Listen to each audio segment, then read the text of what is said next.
Um oferecimento Goiás Fazendas, GP Asfalto e Organic Brasil. As tendências de mercado, novas tecnologias, empreendedorismo, clima e tudo que tem foco no que movimenta o campo são pautas no Agro e Prosa. O seu podcast diário que tem como missão deixar você informado sobre o mundo agro. Divino Ronaldo conduz de forma descomplicada e interativa entrevistas com os maiores especialistas deste mercado. Então vem com a gente! Está começando mais um episódio do Agro e Prosa Podcast. Hoje eu quero falar com você que é pai, com você que é mãe, para você que tem uma preocupação com aquilo que está acontecendo com seu filho na escola. O que é que seu filho está aprendendo? Como é que é o material escolar do seu filho? Eu vou conversar com Carolina Barreto, diretora de comunicação da Associação De Olho no Material Escolar. Que bom falar com você. Eu que agradeço. Muito obrigado por proporcionar esse tempo precioso para mim, para minha audiência, para falar de um tema tão relevante. O que está acontecendo com o material escolar da criançada? Obrigada mais uma vez por estar aqui. É um prazer para nós e um prazer para mim representar o De Olho no seu programa e na sua audiência. O que está acontecendo é o que está acontecendo em várias esferas da nossa humanidade. Chama abuso. Abuso de poder, abuso de informação, abuso de uma série de coisas. As informações que tangem o agronegócio no material didático, principalmente ensino fundamental 1 e 2 e ensino médio, elas vêm completamente sem fonte científica. Elas são baseadas em artigos de revista e jornais, elas são baseadas em campanhas de ONGs e elas não têm nenhuma veracidade científica. E as crianças acabam aprendendo através desses exemplos e tendo uma tendência, digamos, a acreditar que o agronegócio não é legal, não é bom e que o produtor rural é o lobo mau da história da Chapeuzinho Vermelho. Carolina, a quem interessa essa desinformação? A quem não gosta do nosso setor. O agro é muito relevante. Sem dúvida. A maior receita que existe no país hoje vem do agro. Por que essa birra com o agro? Também gostaria de saber. Eu acredito que é uma série de abusos, né? E de vaidades, principalmente. Um setor tão pujante, um setor que emprega, né? Que transforma, que gera riquezas para o país, ele deveria ser aplaudido de pé, né? E não mal retratado dessa forma. Eu adoraria ter essa resposta, mas eu, pessoa física, não tenho, e como de olho, eu também ainda não tenho. Você acha que é estratégico falar com as crianças? Eles falarem com as crianças? Eu não acho, eu tenho certeza. É estratégico, é intencional e é um risco, né, para as nossas crianças. Os pais estão vendo isso ou não? Sim. Sim, por isso a gente existe, né? Esse movimento começou com um incômodo de pais e mães, famílias do agro e fora do agro, que conhecem o agro, de receberem esses relatos das crianças, né? Digamos, maus tratos à imagem do produtor rural. E esse incômodo foi ficando insuportável, de ficar quieto, de ficar calado.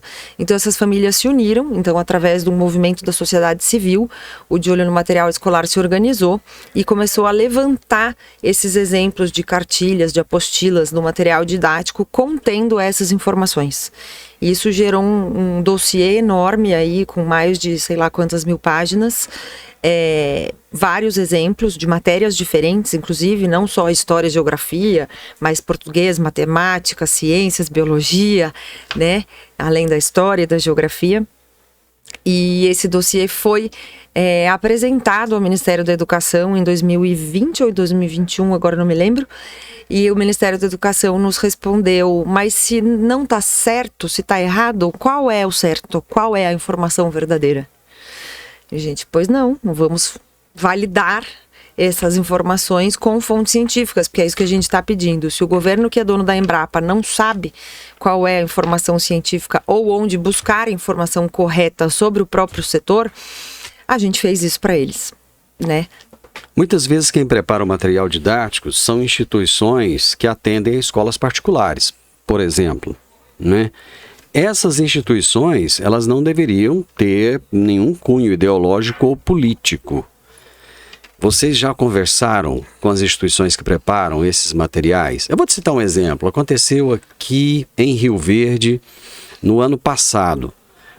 A mãe pegou o material escolar de um filho e tinha muitas informações equivocadas sobre o agronegócio. Foram conversar com a escola falou, mas nós compramos o material de determinada instituição. Onde fica essa instituição? Fica em Recife. Ou seja, uma instituição que está lá em Recife, está falando do agronegócio que não está ali no litoral, né? Muitas vezes falando de algo que não se conhece. E os pais estão pagando por esse material escolar, estão comprando esse material escolar. Vocês já foram até essas empresas, até essas instituições conversar com elas? Sim, já fomos. Esse foi o segundo passo já de um trabalho formalizado como associação, porque esse primeiro que eu te contei foi feito ainda quando era um movimento da sociedade civil e não uma associação. Nós nos apresentamos para o setor educacional através de uma feira em São Paulo, que chama Bet Educar. É uma feira, como se fosse a Tecnoshow da educação em São Paulo. E ali a gente conheceu os grandes grupos da educação que fazem o conteúdo das apostilas para vários grupos educacionais, várias instituições, como você falou. E esse foi um relacionamento que partiu uma iniciativa nossa, né, do De Olho no Material Escolar, e que tem dado os bons frutos, né, porque eles também são contratados pelo governo federal para fazer o conteúdo das cartilhas e das apostilas. Existe uma base nacional comum curricular, que é o governo que determina quem estuda o que em qual idade, e existe um programa nacional do livro didático, que é um edital aberto a cada 5 anos. Então essas editoras, essas empresas também prestam serviço para o governo e para escolas particulares. Então a gente se aproximou deles, se apresentou e os convidou para conhecer o agronegócio de várias maneiras, seja participando de uma visita guiada numa fazenda, numa agroindústria ou numa feira como essa, né, que a gente está aqui hoje, no estado de São Paulo, também teve no Mato Grosso, e a gente começou a estreitar essa relação desde então. Faz um ano que a gente vem trabalhando, construindo essa ponte junto com o setor educacional. Quando eu era criança, tem pouco tempo isso. Eu também. Mentira, tem muito tempo. Eu adorava ler gibi. Geralmente, o fazendeiro no gibi era um cara gordo, sem gordofobia aqui, gente. Eu estou retratando aquilo que acontecia, né? Era um senhor, bem tratado. Um senhor muito, muito bem alimentado, né? E o menino da roça, geralmente, era um menino que tinha o pé no chão e um chapéuzinho, né? Você acha que isso já é algo que vem lá daquela época? Tentar denegrir, meu Deus, que não pode nem falar essa palavra mais, né? Mas eu acredito que sim, mas eu prefiro pensar que esse personagem característica que você está falando, ele tenha um pouco mais de poesia, um pouco mais de ingenuidade lá atrás, quando isso começou. Acha? Eu prefiro acreditar que sim. Né? Eu não acho nada, eu penso, eu acredito, eu prefiro acreditar que sim. Hoje eu vejo isso de forma mais explícita em vários outros materiais que não só nos gibis. Como? Na prática, por exemplo? Nos livros didáticos. Ou até na estereotipia. Eu acho que o agro, durante muito tempo, por erro nosso e por falta de conhecimento em comunicação mesmo, sustentou a figura do caipira. Né? Não do caipira romantizado como cultura, mas a figura do caipira como produtor, né? E hoje o produtor rural, ele é um empresário, não é diferente de um terno e gravata na Faria Lima, né? Ele é um empresário a céu aberto, ele tem características e um estilo de vida relacionados àquilo que ele faz, né? Não dá para ir para a lavoura de terno e gravata, né? Então a gente realmente usa a calça mais rústica, jeans, usa sapato que nos protege, enfim, tem carros mais robustos, porque a gente precisa disso para sobreviver. Né? É um estilo de vida, tem um certo romantismo em relação a esse personagem? Tem. Mas eu acredito também e penso que durante muito tempo a gente mesmo sustentou a figura de um caipira de forma negativa. Eu ouvi uma explicação e eu gostaria de ouvir sua opinião a respeito. Que os nossos principais escritores da literatura brasileira, a maioria absoluta eram de esquerda. Vou pegar um exemplo claro aqui, que ele sempre se colocou dessa forma, Jorge Amado. Sim. E que eles buscavam estereotipar uma série de coisas, inclusive o agro. Você acha que isso faz sentido? Eu penso que quem é competente incomoda. E quando a gente é competente e desenvolve as nossas competências para pegar uma terra nua e crua, como foi no Brasil, para desenvolver cidades, empresas e famílias, a gente incomodou bastante. Então, independente do lado que você tá no governo, se é da direita ou da esquerda, se você é bom, você incomoda. E aí, se você incomoda, a crítica é a primeira reação. Então eu penso que nesses escritores, nesse caso, difamar a postura de quem é competente é o mais fácil de fazer. O que vocês apresentaram recentemente para a Fiesp? Os resultados do trabalho contratados pela associação da FIA, que é a Federação Instituto de Administração da FEA da USP. Esse mesmo dossiê que eu comentei com você no começo da entrevista, que a gente levantou por todo o Brasil, com os exemplos do material, foram compilados, organizados, divididos por matéria e por ano escolar e contrapostos com números e informações científicas. Então, esse resultado foi apresentado à imprensa e a algumas pessoas do setor de educação, né, mostrando a distância entre a realidade e o que está no material didático. Já existe algum resultado prático? Sim, foram apresentados. Tem os números na minha cabeça, de cor eu não tenho. Eu apresentei eles hoje de manhã em palestra, mas é em torno não, são 60% de pontos negativos. E a maior questão abordada no material didático é o desmatamento. É falar que o produtor destrói o meio ambiente. 60% de tudo que foi levantado traz essa conotação negativa. Como eu vejo esse número de 100%? Eu olho para ele ao contrário, eu vejo que 40% é absorvido como bom e 60% como ruim. Né? Então, assim, a gente tem aí, a criança vai para a escola para aprender 60% de coisa negativa e 40% positiva. Isso me preocupa demais, e não me preocupa só em relação ao agronegócio, me preocupa em relação a tudo. Né? Porque você não manda seu filho na escola para ele aprender coisa ruim. Você manda seu filho na escola para ele se instruir, para ele se atualizar, para ele poder brincar, para ele poder ter boas conexões e relações com os coleguinhas, né? Com os amiguinhos. Então esse número me choca quando eu olho para ele dessa forma. Numa época em que a informação é muito rápida, tudo muda numa velocidade muito grande, principalmente para essa moçadinha nova, essa criançada que já nasceu nessa era digital, o material escolar leva 1 ano inteiro, até 2 anos, para ser reformulado. Não é muito tempo, não? É muito tempo. E isso é dentro do esquema do governo, mas escolas particulares e digamos, livros paradidáticos podem fazer isso imediatamente. E já está acontecendo? Já tem livro, por exemplo, já tem livro mostrando a realidade, ao invés de mostrar essa visão distorcida? A gente tem, dentro do trabalho da associação, né, que é o que eu conheço, que eu posso falar, a gente já tem 2 editoras que já revisaram o material e já fizeram novas publicações. Vocês têm um projeto que se chama Vivenciando a Prática. O que é o Vivenciando a Prática? O Vivenciando a Prática é uma experiência junto ao agronegócio.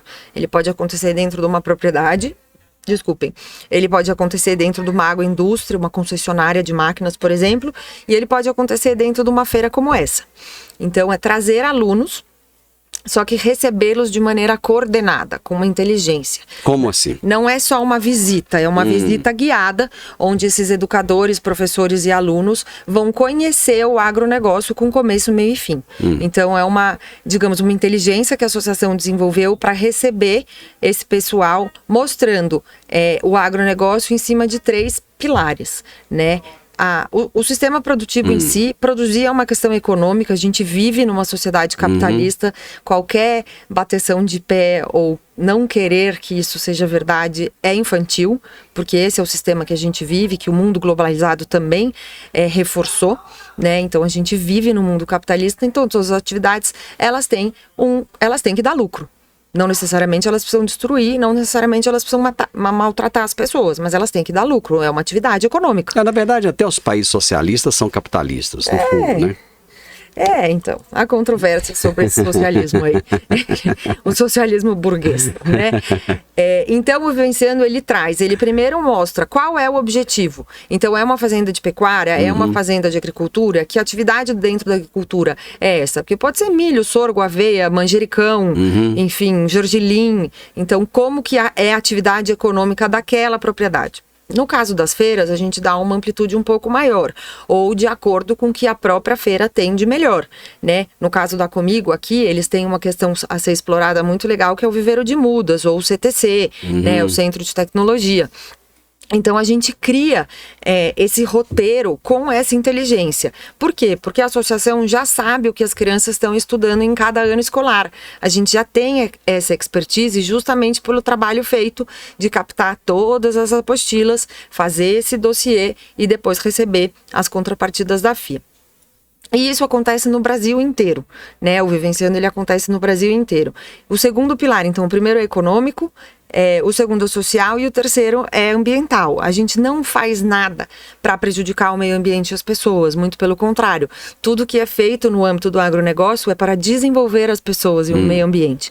No caso do produtor rural, a gente tem a responsabilidade, além de preservar o nosso negócio, preservar uma área de reserva legal, porque isso é lei e porque isso também é necessário para a manutenção das áreas de lavoura. A gente não tem como ter só lavoura, a gente precisa de um controle de floresta para a manutenção dessa lavoura, para não ter erosão. Isso é lógico.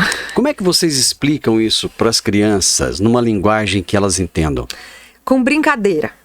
Através de muita alegria e leveza. Porque quando você fala de reserva legal, APP, tudo isso aí é meio complexo. Sim. Até para o adulto. Imagina para a criançada, né? Aí a gente separa por idade. Claro, a gente começa a trabalhar com crianças a partir de 4, 5 anos, né? Antes disso, crianças que usam fralda não têm como participar dessas atividades. Então a gente usa brincadeiras, infográficos, quadros, mini teatrinhos também, a gente mostra. Mas, por exemplo, é muito fácil, porque o universo da criança ele é lúdico. Então você vai numa fazenda, de repente, sei lá, numa granja de suínos. E aí você mostra uma matriz, né? Então você fala lá, porca e os leitõezinhos. Você não vai falar uma matriz da genética X, Y, Z. Então a gente usa o universo da criança lúdico para mostrar o que é a realidade daquela propriedade ou daquela feira, no caso, né? A gente tem N atrativos lúdicos aqui, né? Você vê que as próprias empresas grandes usam. A gente tem uma vaca inflável de leite aqui num dos estandes, os próprios tratores, né, são super ilustrativos, as crianças piram a hora que sobem numa máquina. Então a gente usa da linguagem mais lúdica para explicar. Mas... Fora da feira é possível trabalhar isso? Por exemplo, o CTC da Comigo, ele funciona o ano todo como centro de pesquisa. Fora da feira, dá para trazer as crianças? Dá. Combinamos isso com o Eduardo Rara hoje, na verdade, então, alguns meses vai acontecer. E nós a gente não deve esperar a próxima Tecnoshow. A ideia é fazer já no segundo semestre, 1 ou 2 ou 3, conforme viabilidade aqui da equipe de vocês, para a gente trazer esses alunos do município e quem sabe da região. Tanto da rede particular como pública. Ok. Perfeito. Esse é o objetivo. Estudante. O que é a Agroteca? A Agroteca é a biblioteca virtual do De Olho, onde a gente traduziu todo esse material levantado pela FIA, está traduzindo ainda porque ela não está pronta, em linguagem didática e paradidática, para professores, pais, alunos e sociedade civil em maneira geral. Porque um dos questionamentos que a gente recebeu do setor educacional realmente muito difícil escrever sobre o agronegócio porque nos faltam fontes. E para nós que somos do setor, fala, gente, mas como assim? Nós temos a Embrapa, né? É o único país no mundo que tem a Embrapa. Que tem a Embrapa, né? Mas realmente, se você é professor do ensino médio ou do ensino fundamental e sentar no seu computador e procurar alguma coisa na Embrapa, é muito difícil de entender. Nós temos essa linguagem inserida no nosso dia a dia, nós temos esse conhecimento. Os educadores não têm. Então, realmente é muito difícil. E aí, é muito mais fácil, muito mais rápido para você cumprir um prazo de produção de uma cartilha, você pegar um artigo de revista, entendeu? Não importando muito a data que ele tenha, né? Se é uma campanha do Greenpeace, se é um artigo de qualquer veículo. Então, é por aí que a coisa vai. E a Agroteca, ela traduz tudo isso em videoaulas, filmes, e-books e artigos mais curtos.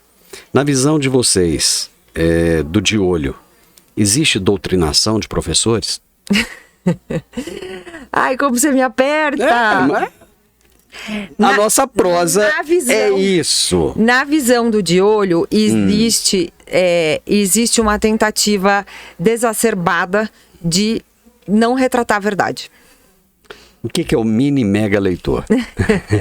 Só para ficar mais Ele suave bate e agora. assopra, gente, ó, que vocês venham aqui sentar nessa cadeira um dia, vale a pena, é uma experiência de vida.